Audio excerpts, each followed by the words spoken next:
पश्चिम Asia की जंग में ईरान समर्पित हूती विद्रोही भी कूद पड़े हैं।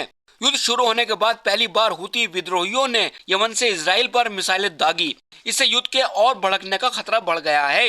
ईरान ने भी इजराइल में यरूशलेम, तेल अवीव और बीर शिवा में हमले किए। सऊदी अरब में अमेरिकी सैनिक ठिकानों को निशाना बनाया, जिसमें कम से कम 15 सैनिक घायल हुए हैं। 5 की हालत गंभीर है। इजराइल व अमेरिका ने तेहरान में उत्तरी पश्चिमी शहर जंजन पर बमबारी करते हुए ईरान सरकार से जुड़े बुनियादी ढांचों और सैन्य ठिकानों को निशाना बनाया। ईरान के बुशहर परमाणु संयंत्र पर भी हमला किया गया है।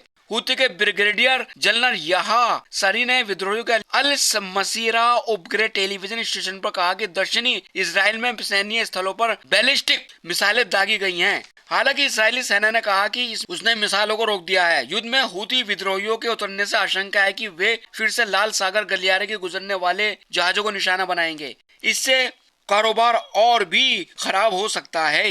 ईरानी सेना ने दावा किया है कि उसने दुबई में अमेरिकी सेना के 2 गुप्त ठिकानों पर हमला किया है।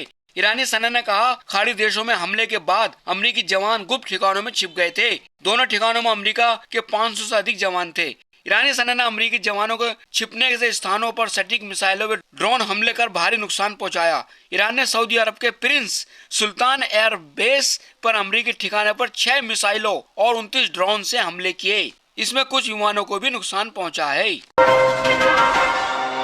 मेरठ हापुड़ अड्डे पर सूर्या प्लाजा में रात मोबाइल की 8 दुकानों में भीषण आग लग गई। आग की सूचना पर फायर ब्रिगेड की 6 गाड़ियां मौके पर पहुंची। वहीं 4 थानों का पुलिस बल घटनास्थल पर पहुंचा। लगभग 2 घंटे की मशक्कत के बाद किसी तरह आग पर काबू पाया गया है। आग का कारण शॉर्ट सर्किट बताया जा रहा है। सूर्या प्लाजा में 100 से अधिक दुकानें हैं। सूर्या प्लाजा में ज्यादातर दुकानों में मोबाइल ठीक करने का काम किया जाता है।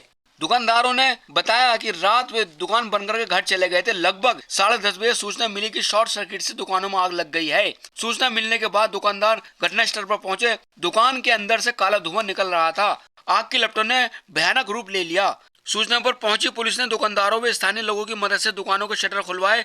इसके बाद फायर ब्रिगेड ने आग पर काबू पाने की कोशिश की। लगभग 2 घंटे बाद पूरी तरह आग पर काबू पाया जा सका है।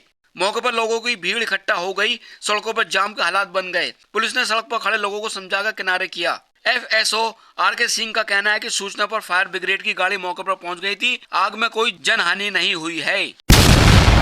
तो हम 2 गाड़ियां यहाँ पर लेकर आए थे। यहाँ के देखा कि आग काफी भयंकर जल रही थी दुकानों में। तुरंत हमने अन्य गाड़ियां की मांग की तो घटनास्थल पर 4 गाड़ियां और आ गई। तो कुल 6 गाड़ियों के द्वारा आग को पूर्ण रूप से बुझा लिया गया है और इसमें कोई जनहानि नहीं हुई है।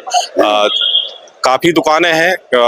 आग काफी भयंकर थी, लेकिन फायर सर्विस की तत्परता द्वारा सभी दुकानों को सुरक्षित बचा लिया गया। केवल 2 दुकानें जिनमें मूलतः पहले से ही आग लगी थी, बस उन्हीं तक सीमित करते हुए आग को पूर्ण रूप से बुझा दिया गया है।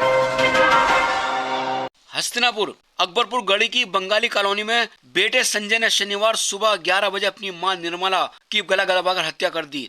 आरोपी दिन भर पड़ोसियों से कहता रहा कि उसकी मां हार्ट अटैक से मौत हो गई। रात 11:15 बजे आरोपी ने खुद कॉल कर पुलिस से कहा कि उसने मामूली विवाद में अपनी मां की हत्या कर दी है। पुलिस ने आरोपी को गिरफ्तार कर लिया है। सरदाना थाना क्षेत्र के छुर गांव में शनिवार को यूपी पुलिस के सिपाही शिवा के विवाहिक कार्यक्रम मडा में रामवीर उर्फ भोला के जबड़े में गांव के अमित ने गोली मार दी। आरोपी के अमित के पिता की वर्ष 2011 में हत्या की जांच में रामवीर का नाम सामने आया था और वे 2024 में बरी हो गए थे। पुलिस रामवीर को अस्पताल में भर्ती कराकर वारदात की जांच कर रही है। धनपुर 36 साल के नैन सिंह का सिर में गोली लगा शव मिला। घर में कुल 10 लोग हैं। वारदात के दौरान नैन सिंह के छोटे भाई की पत्नी प्रियंका और 2 बच्चे मौजूद थे। प्रियंका का कहना है कि उसने देर रात 2 बजे बक्सा गिरने जैसी आवाज आई थी। उसने कमरे से बाहर आकर देखा, लेकिन कुछ नहीं दिखा तो वे फिर से सो गई। पुलिस ने नैन सिंह का मोबाइल व अन्य सामान कब्जे में ले लिया है। पिता ने बताया कि पड़ोसी आदमी 2 मंजिला छत से सीढ़ी लगाकर उनकी छत पर पहुंचे और गोली मार दी। वहीं 2 सालों से किस झगड़े चलते पत्नी कोमल को भी छोड़कर अकेले अलग क्यों रह रही थी। वहीं घटना के समय केवल नैन सिंह और दूसरे कमरे में प्रियंका ही मौजूद थे। पुलिस मोबाइल लोकेशन की भी इस मामले में जांच कर रही है। हस्तिनापुर ऐतिहासिक नगरी में एक बेकाबू सांड ने बाजार में आई महिला पर हमला कर उसे बुरी तरह घायल कर दिया है। सांड ने महिला को सींगों पर उठाकर जमीन पर पटक दिया। पेट में सींग घुसने से हालत चिंताजनक बनी हुई है। घर वाले उन्हें एक निजी अस्पताल ले गए, जहां उनका इलाज चल रहा है। डॉक्टर के मुताबिक महिला के पेट में काफी गहरा घाव हुआ है, जिसे ठीक होने में लंबा समय लग सकता है।